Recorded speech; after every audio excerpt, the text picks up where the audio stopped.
여러분 안녕하십니까? 채널K 뉴스입니다. 뉴욕 총영사관이 오늘 뉴저지 한인회관에서 에즈워러 화재 피해 한인들에게 여권 발급 서비스를 제공했습니다. 손세주 뉴욕 총영사도 화재 현장을 찾아 한인들을 위로하고 지원을 약속했습니다. 보도에 박민기 기자입니다. 아파트 전체를 전소시킨 화재로 큰 피해를 입은 아발론 입주자들을 위해 뉴욕 총영사관과 뉴저지 한인회관이 힘을 합쳐 긴급 영사 서비스를 실시했습니다. 뉴욕 총영사관은 오늘 오후 1시부터 뉴저지 한인회관에서 신분증을 잃어버린 화재 피해자들을 위해 긴급 여권을 발급했습니다. 정식 여권 발급은 3주에서 4주의 시간이 걸리는 관계로 유효기간은 1년이지만 다음 주 중 발급이 가능한 긴급 여권을 선택했습니다. 한인회관을 찾은 피해자들은 아직까지 화재의 고통에서 벗어나지 못한 모습이었습니다. 이번 화재로 모든 걸 잃었다고 밝힌 한 한인 피해자는 아직도 실감이 안 난다며 정신 상담이 필요할 정도라고 호소했습니다. 제가 지금 직장도 있고 해야 되는 것도 있는데 지금 이 와중에 집도 알아보러 다녀야 되고 이거 보험도 어떻게 처리되는지도 알아봐야 되고 그런 게 너무 시간적으로도 마음이 굉장히 촉박하고 그래서 좀 정신적으로 좀 힘든 게 좀 있어요. 좀 여러모로 사는 생활을 지금 하는데 지장이 굉장히 많은 것 같습니다. 손세주 뉴욕 총영사는 오늘 오후 뉴저지 한인회관과 피해자 지원센터를 직접 방문해 한인 피해자들과 소통하며 피해 상황을 파악했습니다. 갑작스러운 화재를 당한 한인 동포들에게 위로의 말을 전한 손세주 총영사는 가장 시급하다고 판단되는 신분증, 여권 문제를 먼저 처리한 뒤 피해 보상 문제 등 피해자들이 필요로 하는 것들을 파악해 적극 지원하겠다는 의사를 밝혔습니다. 어제 화재 발생 이후에 우선 1차적으로 우리 총영사관에서 이제 현황을 파악을 하고 뉴저지 지역의 한인 단체들이 합심해서 이렇게 도와주고 있기 때문에 이번에 어려움을 당하신 우리 한인분들이 좀 빨리 극복이 되지 않겠느냐 이렇게 생각을 하고 저희 공간에서도 하여튼 필요한 사항에 대해서는 계속 적극 지원하도록 그렇게 해나가겠습니다. 손세주 총영사는 피해자들을 만나기 위해 지원센터를 방문했지만 화재 피해로 망연자실한 사람들의 마음을 위로하기에는 역부족이었습니다. 한 여성 피해자는 소극적인 아파트 측의 대처에 실질적 보상은 전혀 없었을 뿐만 아니라 지속적인 배상 관련 질문 공세에 시달리고 있다고 전했습니다. 근데 어쨌든 언론에서 보상 문제 이런 거 오늘 먼저 하지 않으셨으면 좋겠어요. 제발. 정말 속상해요. 너희들 그렇게 퍼포스 정말 저는 그게 제 2의 3의 상처예요. 겨우 살고 나왔잖아요. 생활을 찾는 게 중요한 거지. 뉴저지 한인회와 뉴욕 총영사관은 자원봉사자를 모집합니다. 피해 한인들을 위한 정보 제공 웹사이트 운영과 통번역, 그리고 각종 안내에 필요한 자원봉사자가 필요합니다. 자원봉사를 희망하는 한인들은 뉴저지 한인회로 문의하시기 바랍니다. 채널K 뉴스 박민기입니다. 뉴저지 에즈워러 아파트의 대형 화재 204가구가 전소되면서 1000명이 넘는 이재민이 이 겨울 추위에 고생을 하고 있습니다. 도대체 어떻게 해서 그러한 대형 화재가 발생한 것일까요? 화재의 최초 발화 지점이 한인 가구인 것으로 알려졌습니다. 아발론 아파트 관계자에 따르면 이번 화재는 한인 K모 씨의 아파트 유닛에서 인부들이 용접 공사를 하던 중 처음 발생한 것으로 알려졌습니다. 30대 후반의 음악인으로 알려진 K 씨는 이날 자신의 아파트 배관에서 물이 샌다고 아파트 측에 공사를 의뢰했던 것으로 전해졌습니다. 이에 따라 보수를 담당한 공사 인부들이 물이 새는 파이프를 찾아 용접 작업 등을 하는 과정에서 실수로 화재를 일으킨 것으로 추정되고 있습니다.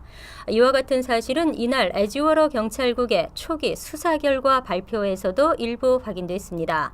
윌리엄 스키드모어 에즈워러 경찰국장은 인부들이 용접기로 작업을 하던 중 불이 났지만 이들이 즉시 화재 신고를 하지 않고 약 15분간 신고를 지체해 일이 더 커졌다고 발표했습니다.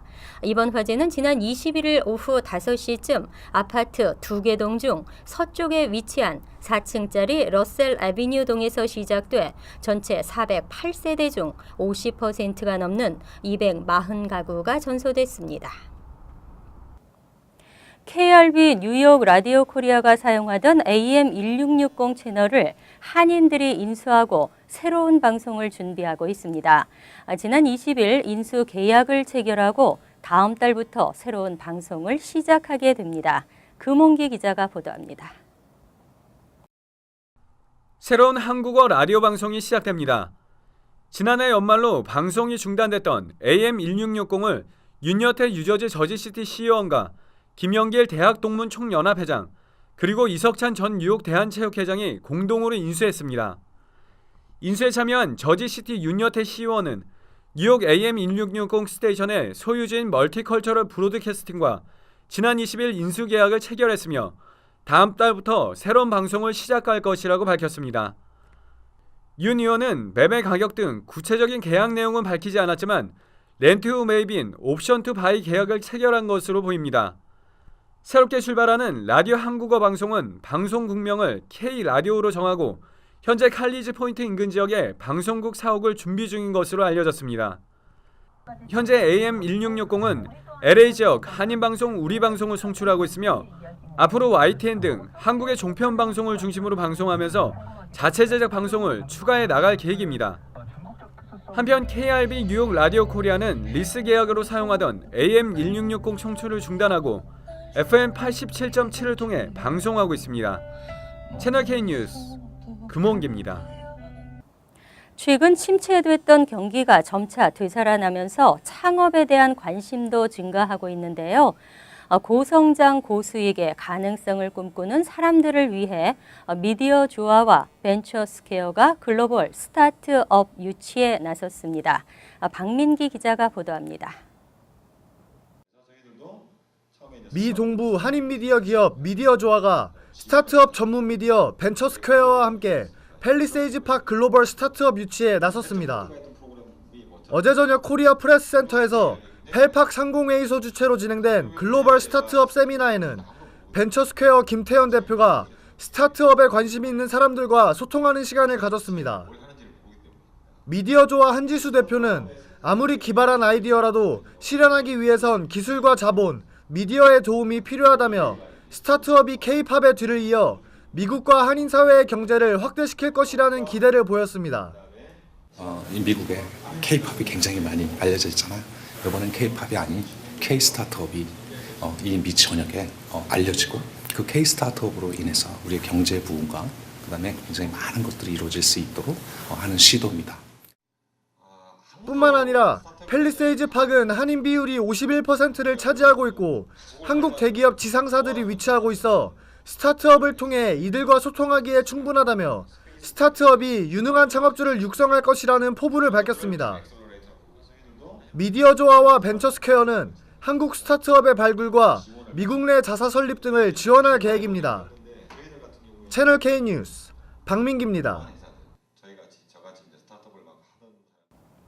줄줄이 뛰는 물가에 대중교통비까지 들썩이면서 서민 경제는 겨울을 벗어나지 못하고 있는데요. 뉴욕시 대중교통 요금 그리고 교량과 터널의 통행료 인상이 확정됐습니다. 뉴욕시 대중교통 요금과 교량 및 터널 통행료가 오는 3월 22일부터 줄줄이 인상됩니다. 메트로폴리탄 교통공사 이사회는 어제 앞으로 2년간 대중교통 요금을 최대 4%까지 올리는 최종 인상안을 통과하고 확정했습니다. 이번 인상안에 따르면 지하철과 버스 탑승 시 이용되는 메트로카드 30일 무제한 정기권은 현행 $112에서 $116로 인상됩니다. 1회 탑승권 요금은 $2 50센트에서 $2 75센트로 인상되고 일주일 무제한 요금은 $30에서 $31로 조정됩니다.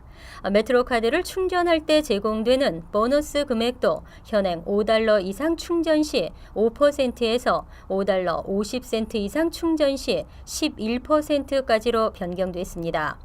메트로카드 구입 비용 $1는 기존 그대로 유지됩니다. 한편 퀸즈 미드타운 터널과 로버트 F 케네디 브릿지, 브롱스 와이스톤 브릿지 등 MTA 교량과 터널 통행료도 기존 $7 50센트에서 $8로 인상됩니다.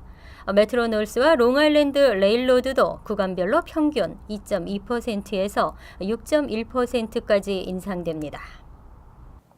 뉴저지 팰리세이즈 파크 타운이 술렁이고 있습니다. 타운 관계자들이 부동산 인허가 비리에 휩싸이면서 연방 대배심으로부터 소환장을 받았습니다. 뉴저지 팰리세이즈 파크 타운 조정위원회 위원들과 일부 타운 정부 직원들을 대상으로 연방 대배심이 소환장을 발부한 것으로 확인됐습니다. 지난 2013년 5월 연방수사국이 팰리세이즈 파크 타운 정부 등을 상대로 벌인 부동산 인허가 비리에 대한 수사와 관련이 있는 것으로 알려졌습니다. 펠팍 정부 관계자에 따르면 지난주 조정위원들에게 소환장이 발부됐고 이 가운데 일부는 지난 20일 대배심의 소환에 응했습니다. 제임스 로튼도 펠팍 시장은 언론과의 인터뷰에서 여러 명의 조정위원들에게 소환장이 발부됐다며 빌딩과 관련된 타운 정부 기록의 제출도 요구받았다고 밝혔습니다. 현재까지 소환장을 받은 것으로 확인된 조정위원은 타운 정부 세금 징수 담당관이기도 한 마이클 아피셀러입니다. 또 한인 남완희 씨와 윤성애 씨 등을 포함해 8명 조정위원 전원이 소환장을 받은 것으로 알려졌습니다. 하지만 펠팍 민주당 위원장을 맡고 있는 마이클 플로타 조정위원장은 소환장을 받은 적이 없다고 밝혔습니다. 연방정부 학자금 신청서 작성해 보신 분들은 아시겠지만 100개 문항으로 상당히 복잡합니다. 행정부가 학자금 신청서 양식의 간소화 필요성을 언급하며 간소화를 추진하기로 했습니다. 오바마 대통령이 연방 재정보조 신청서 양식을 간소화하는 방안을 추진하고 있습니다. 오바마 대통령은 신청서 양식의 100개 질문사항 중에서 각 가정의 세세한 재정 내역을 드러내야 하는 27개 항목을 삭제하도록 추진하고 있다고 밝혔습니다. 백악관은 대신 온라인상으로 학생의 주소와 지원 대학, 부모의 소득 등 간단한 사항만 기재하면 학자금 지원을 받을 수 있도록 추진하고 있는 것으로 알려졌습니다. 연방정부나 로컬 정부로부터 대학 학자금 지원을 받으려면 신청서를 반드시 제출해야 하는데 복잡한 양식 때문에 학자금 지원을 제대로 받지 못하고 있는 저소득층 학생들이 많다는 이유입니다.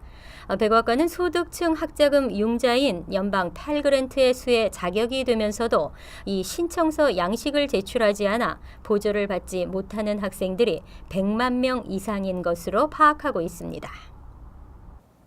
소득세 신고 본인이 직접 할 수도 있지만 소득 신고 시스템에 익숙하지 않으면 걱정이 되기도 합니다. 국세청이 소득세 신고 프로그램을 런칭하고 홈페이지를 통해 무료로 소프트웨어를 이용할 수 있도록 했습니다. 국세청은 최근 비영리 단체인 프리파일 연맹과 파트너십을 맺고 무료 소득세 신고 프로그램인 프리파일을 런칭했다고 밝혔습니다. 납세자들은 국세청 웹사이트의 프리파일 페이지로 접속해 소득세 신고를 마칠 수 있습니다. 프리파일 연맹은 세금 전문 소프트웨어 업체 14개가 모여 만든 컨소시엄으로 국세청 홈페이지를 통해 무료로 소프트웨어를 이용할 수 있도록 하고 있습니다. 지난 2003년부터 시작한 이 프로그램은 지금까지 4,300만 명이 이용했고 이를 통해 수수료 130억 달러를 절약했습니다. 지난해 연소득이 6만 달러 이하인 경우 국세청의 이 프리파일 웹사이트에 접속해 14개의 소프트웨어 중 하나를 골라 소득세 신고를 마칠 수 있습니다. 만약 소득이 6만 달러를 넘을 경우에는 국세청의 서면 양식을 전자화한 프리파일 필러블 폼을 이용할 수 있습니다. 항상 여러분과 함께하는 채널 K 뉴스 여기서 마칩니다. 편안한 주말 보내시기 바랍니다.